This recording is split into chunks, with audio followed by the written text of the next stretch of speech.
오늘날 이 사회복지의 기원을 학자들마다 의견은 좀 다르지만 보통은 17세기 초로 얘기합니다. 영국에서 일어난 빈민구제와 사회사업운동으로 여기고 있는 거죠. 엘리자베스 여왕 시절입니다.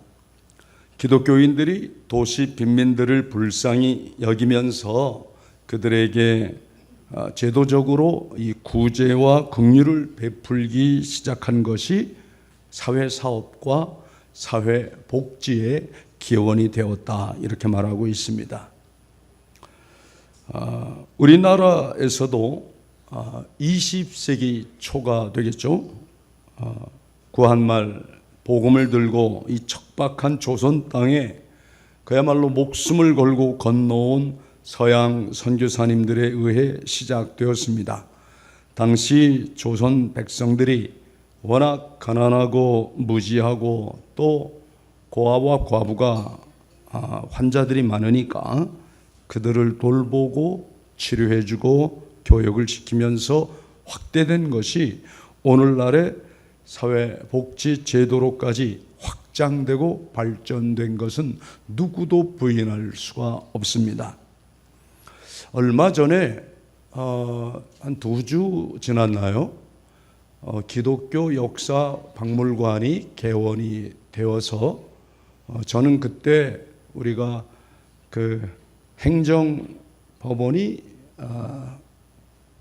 다일 공동체의 판사님들이 현장 검증을 위해 오시는 날이라서 그 역사관을 가볼 수가 없습니다. 그때 개원할 때에 대신 우리 직원 몇 분이 다녀왔는데 어떤 분이 그 설명을 하기를 당시 140여 년 전 선교사님들이 쓰시던 타자기부터 오늘 바퍼가 최초로 청량리 역광장 임시 매표소 앞에서 라면을 끓여드린 버너하고 냄비, 그거를 140년 한국 기독교 문화의 상징적인 이 타자기에서 여기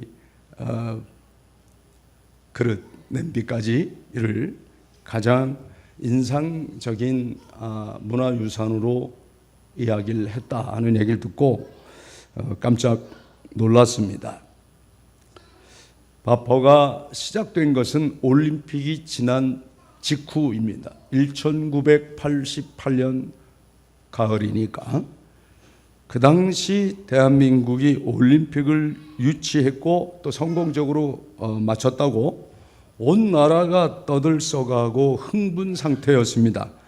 어느 가수의 서울 찬가가 가장 많은 국민들이 가장 많이 귀 따갑게 들어야 했었어요. 왜? 방송국에서 계속 틀어주니까 종이 울리네, 꽃이 피네 부터 시작해서 또 뭐 하여간 서울 찬가가 아주 울려 퍼지던 시절이었습니다. 그 당시는 금지곡도 있었어요. 나라가 이런 노래 들으면 안 된다, 부르러도 안 된다 그래가지고 금지곡도 있었는데 저희들은 금지곡을 더 좋아했었어요. 하여간 그런 시절이 있었어요.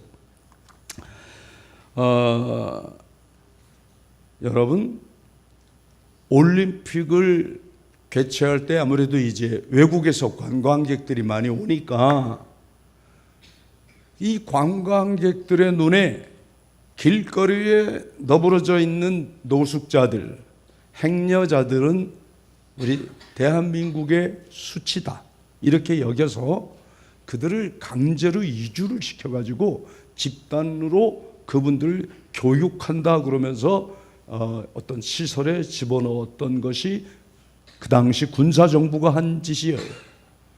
올림픽이 끝나고 이제 그분들 중에 더러 많은 분들이 바깥으로 나왔어요.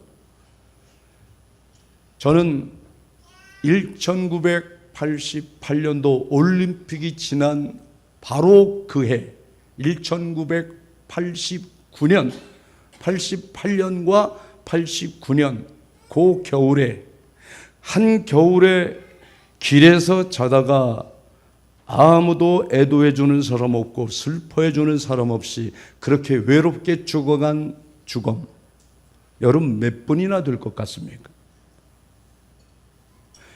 예전에, 지금부터 한 40년 전, 조금 더 걸러 50년 전에는 동아일보, 조선일보를 비롯한 이 메이저 신문마다 항상 하단에 보면 사람 찾는 광고가 나와요. 이런 사람이 가족이 안 보인다고.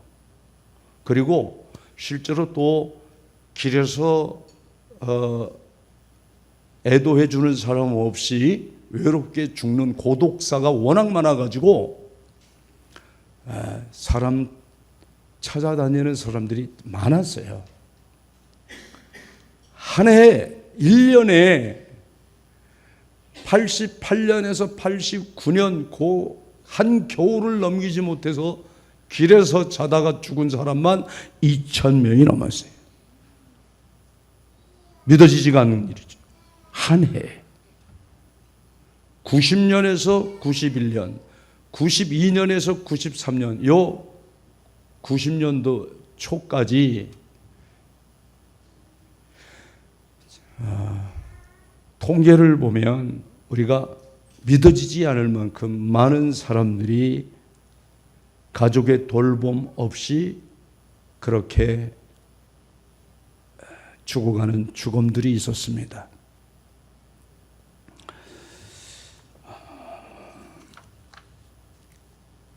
많은 사람들이 그렇게 죽어가는 사람들을 까맣게 잊고 살고 있었고, 알려고도 하지 않았고, 또 아는 사람들은 수치스럽다고 감추고 있었습니다. 자, 그분들은 죄인이 아니에요. 범죄한 사람은 교도소 가야죠. 교도소. 법의 심판을 받고 교도소를 가야죠. 집이 없다고 죄인입니까? 돈이 없다고 죄인입니까? 배우지 못하고 능력이 없는 게 죄냐고요. 죄인 아닙니다. 그런데 홈리스, 집 없는 사람을 죄인 취급했어요. 여러분, 그분들 참 착한 사람들 많아요.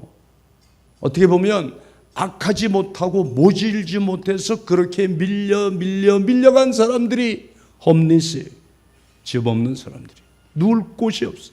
누울 방 한 칸이 없어서 길바닥에서 잠을 자는 거예요. 그러다가 이렇게 어처구니 없이 죽음을 맞이하는 분들이 우리 바포 초창기에 비일비재했습니다.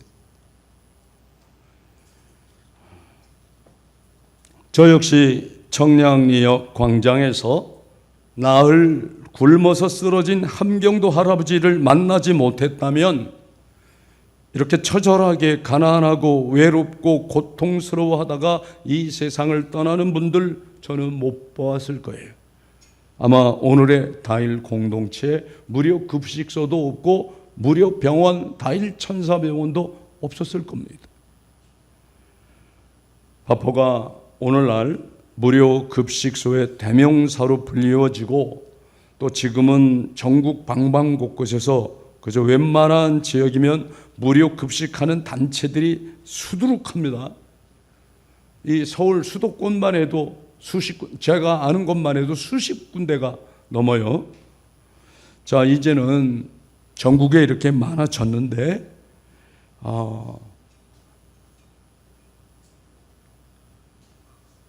이 청량리의 바파는 요즘 외국인들에 의하여 K 나눔의 성지라는 소리를 듣고 있어요. 그게 참 신기할 따름이에요. 외국인 자원봉사자들이 찾아오고 있고, 또 외국에서 대학생들이 단체로 20명, 30명씩 이렇게 단체로 청량리 바포를 찾아와서 견학을 하고 가는 거예요. 참 이게 신기한 일입니다. 이게 어떻게 이렇게 되나? 하여간 나눔도 K 나눔이 이렇게 마음 감동을 준다니까 감사한 일이지만 여러분, 밥퍼는 없어지는 게 목표입니다. 목적이 되어야 합니다. 이 땅에 밥 굶는 이 없을 때까지. 그게 밥퍼 슬로건 아닙니까?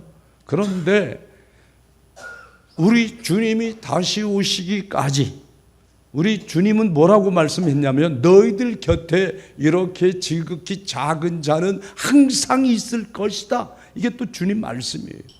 없어지질 않아요. 고층 빌딩이 높이 올라가면 올라갈수록 그림자가 깊게 드리워집니다. 이 그림자 속에 살아가는 소외된 계층은 어디서나 존재하더라 이 말입니다. 오히려 가장 잘 사는 선진 국가에도 집어먹는 사람 홈리스는 넘쳐나고 전 세계 지금 홈리스가 제일 많은 나라는 미국입니다. 아마 수십만 명이 넘을 거예요. 여러분, 어떻게 하면 좋습니까?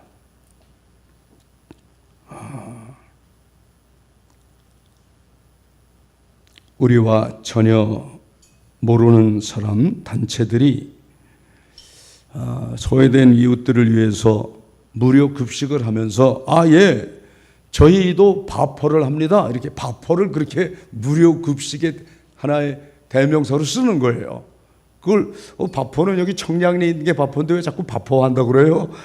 그럴 수도 없고 본인들이 소외된 이웃들을 하며 급식 활동을 하는 걸 밥퍼라는 말로 사용하고 있으니 많은 분들이 또 그렇게 하고 있으니 우리가 어떨 도리가 없습니다.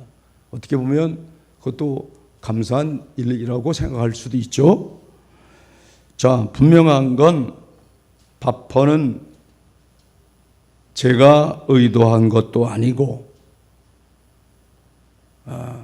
시작하게 하신 분도 하나님이시고 지금까지 이루어지게 하신 것도 하나님이시고 앞으로의 모든 미래에도 결국 하나님이 당신 백성을 위하여 하시는 일이라고 믿습니다.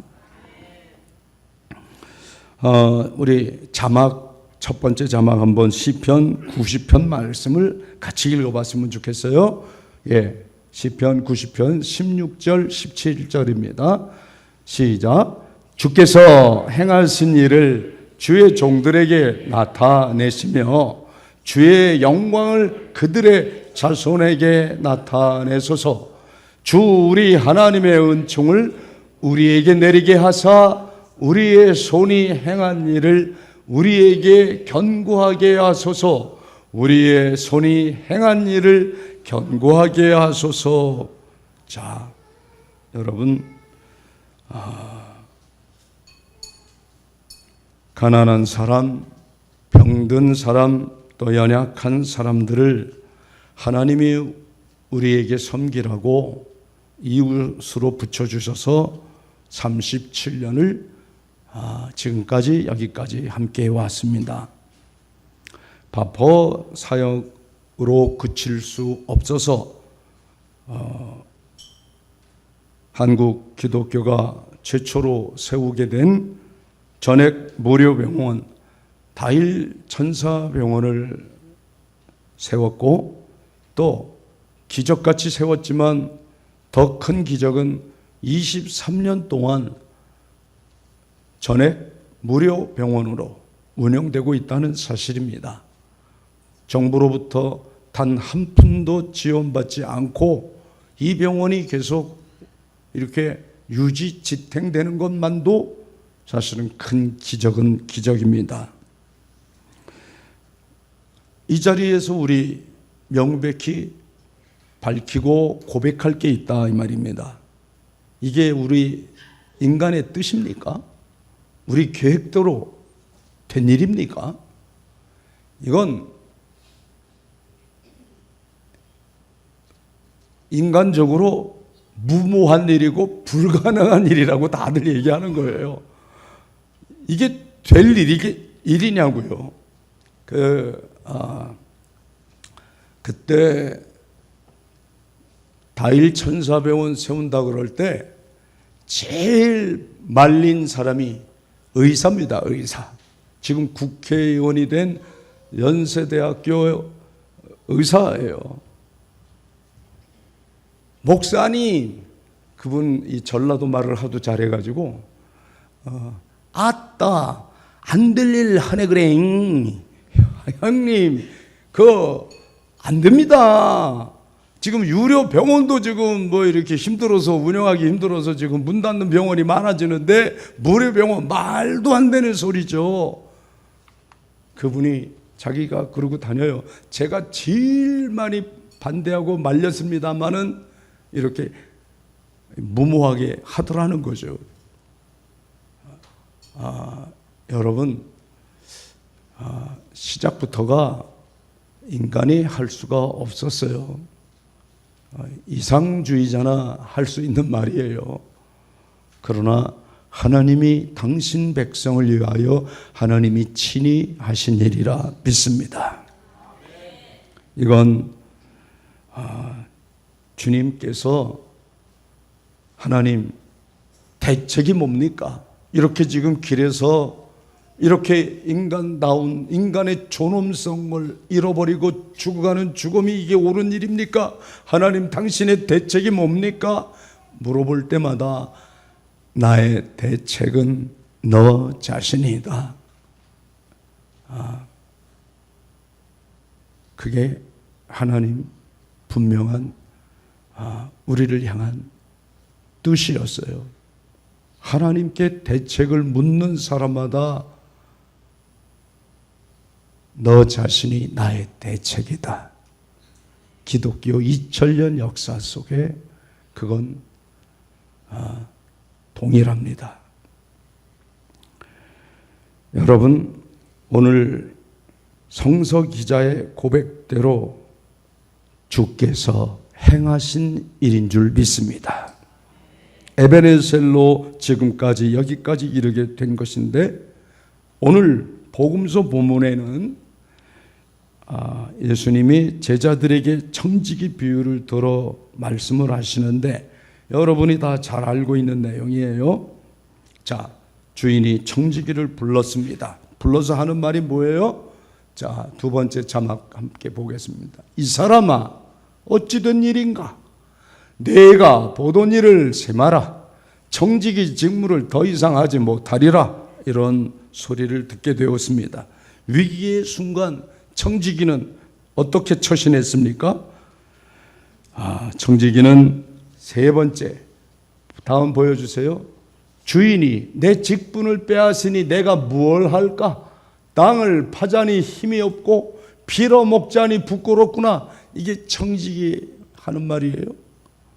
여러분, 청지기는 땅을 파면서 새로운 일을 시작하려고 해도 늙어서 힘이 없고 그렇다고 남에게 구걸하며 살자니 신세지는 것도 자존심이 허락하지 않고 그런 자신을 인정한 겁니다. 그렇지만 손 놓고 단식하며 있지만은 않았어요.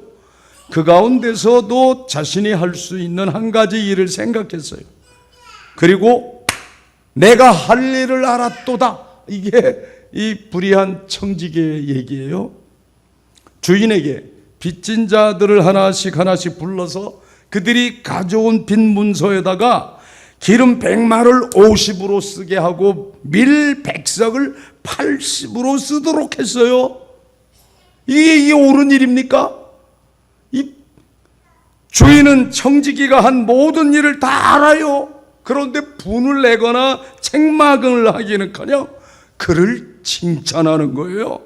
아이고, 이거 상식적으로 생각해도 주인의 입장에서 보면 이 청지기가 칭찬받을 만한 일을 한 사람이 아니기 때문에 이게 도대체 성경 왜 맞아? 이거 왜요? 이게 성경책에 어떻게 이런 내용이 나와? 처음 보는 사람은 놀랄 수도 있어요. 당최 이해가 안 간다고. 청지기는 분명 정의롭지 못했고 정직하지 못했어요. 거짓과 불의를 저지른 거예요. 빚진 자의 빚을 감면할 수 있는 권한은 오직 주인의 몫이잖아요. 그런데 주인과 지금 상의도 없이 자기 임의대로 감면을 해준 거예요. 주인에게 도움이 되는 일을 한 게 아닙니다. 오히려 손해를 끼쳤습니다. 그렇지만 주인은 청지기의 이 처신을 인정한 뿐만 아니라 칭찬까지 했어요. 그 청지기가 아주 지혜로운 자였다는 거예요. 구체적으로 어떤 면에서 그렇습니까? 청지기는 현실을 바로 보았어요. 현실을 있는 그대로 받아들이는 사람이었다 이 말이에요. 그는 자신의 미래, 앞날을 준비하고 대비할 줄 아는 사람이었습니다. 이 청지기의 비유를 통해 주님께서 지금 제자들에게 하시고자 하는 말씀이 과연 뭡니까? 너희도 그래라, 너희도 거짓말해라가 아니에요. 주인 속여라가 아니잖아요. 뭘 알 수 있겠습니까? 자, 자막 네 번째 같이 읽어봅시다. 시작. 이 세대의 아들들이 자기 시대에 있어서는 빛의 아들들보다 더 지혜로움이라. 이 세상 사람들이 얼마나 똑똑한지, 지혜를 발휘하며 살아가는지에 대해서 눈여겨봐야 하고 그 지혜를 본받아야 함을 말씀하셨어요. 여러분, 그래서 주님은 마태복음 10장 16절에 제자들에게 구체적으로 이렇게 말씀하셨죠. 보라, 내가 너희를 보냄이 양을 이리 가운데 보냄과 같도다. 그러므로 너희는 뱀같이 지혜롭고 비둘기같이 순결하라. 뱀같이 지혜롭고 비둘기같이 순결하라고 말씀을 하셨어요. 이게 도대체 무슨 뜻일까? 자, 한번 생각해 보시죠.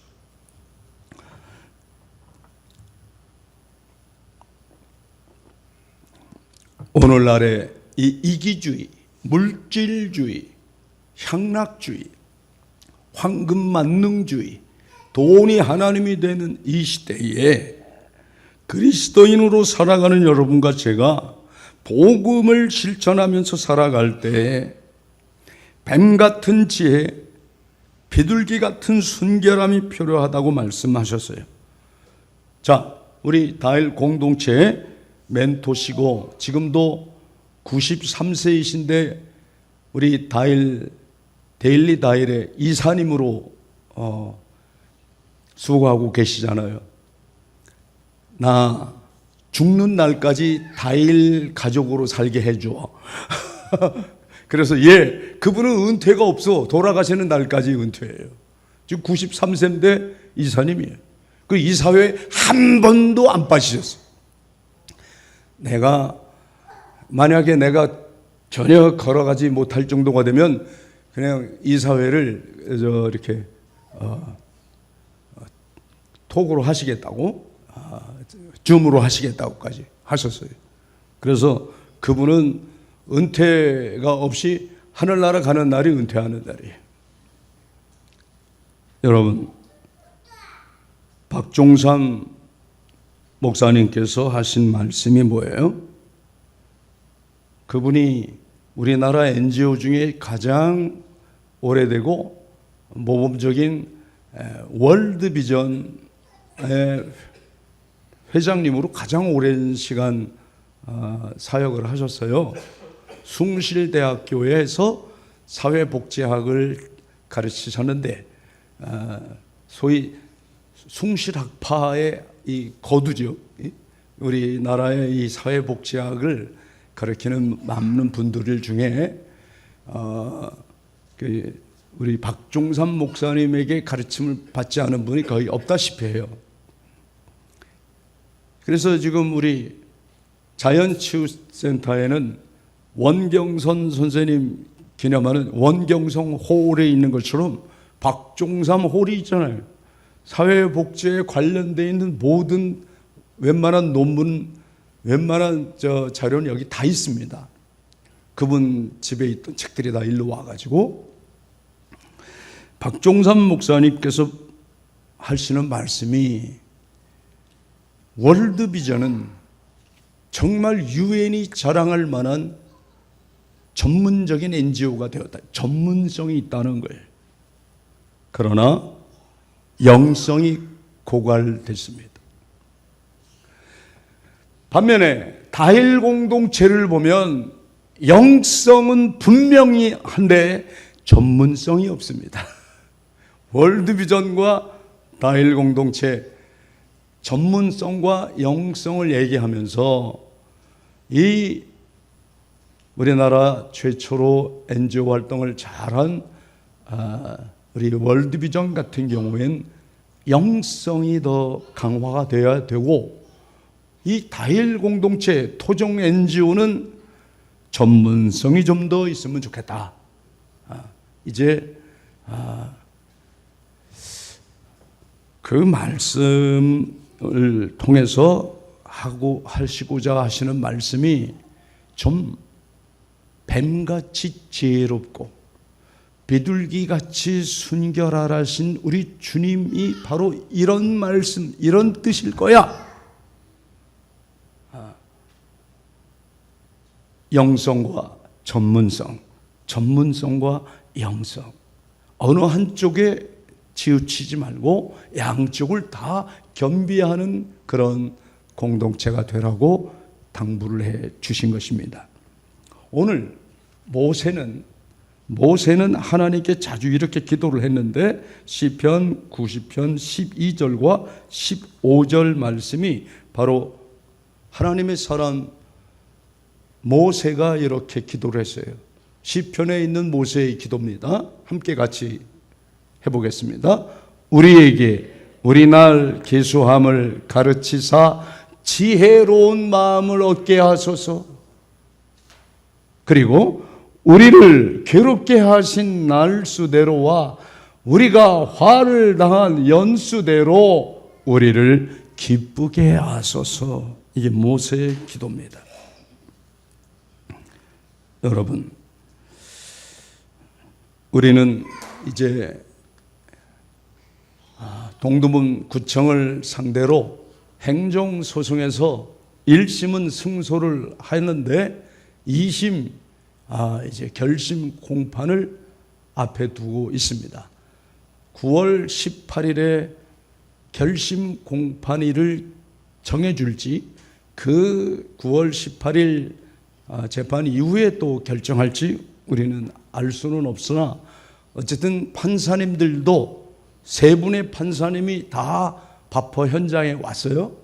이 세 분이 다 동일한 주심의 역할을 갖고 있는 거예요. 고등법원에서는 우리가 1심 공판에서는 주심이 있고 주심 양옆에 판사 두 분은 어떻게 보면 이제 보조해 주시는 분이죠. 주심 한 분의 의견이 굉장히 반영이 많이 된다 생각할 수 있는데, 지금 고등법원은 이 세 분이 다 각자 의견을 갖고 계실 거예요.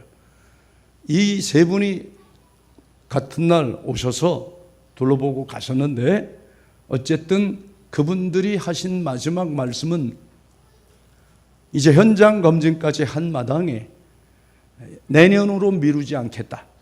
올해 안에, 빠르면 하여간 올 가을에, 늦어도 연말 전까지 올해 안에 결정이 나도록 하겠다 하고 가셨어요. 자, 이때에 우리가 하나님께 드릴 기도는 우리의 손이 행한 일을 견고하게 하소서 하는 모세의 기도입니다.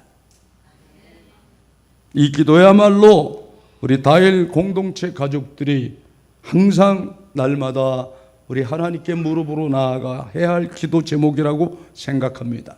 자기 실존을 알고 자기 한계를 알고 지금까지 여기까지 우리가 할 수 있는 일을 찾아 해왔지만, 이게 사실은 인간적인 일이요, 우리가 그저 해도 그만 안 해도 그만 될 일 같으면 이제 우리가 이렇게까지 간구할 필요가 없어요. 그러나 하나님께서 당신 백성을 위하여 친히 하나님이 계획하시고 하나님 하신 일, 하나님을 기쁘시게 할 뿐만 아니라 이웃을 행복하게 하고 이것이 정말 우리 한국 기독교의 많은 사역 가운데 한국 기독교의 자존심을 세우는 일이라고 여긴다면 우리 한 마음으로 기도하자 이 말입니다.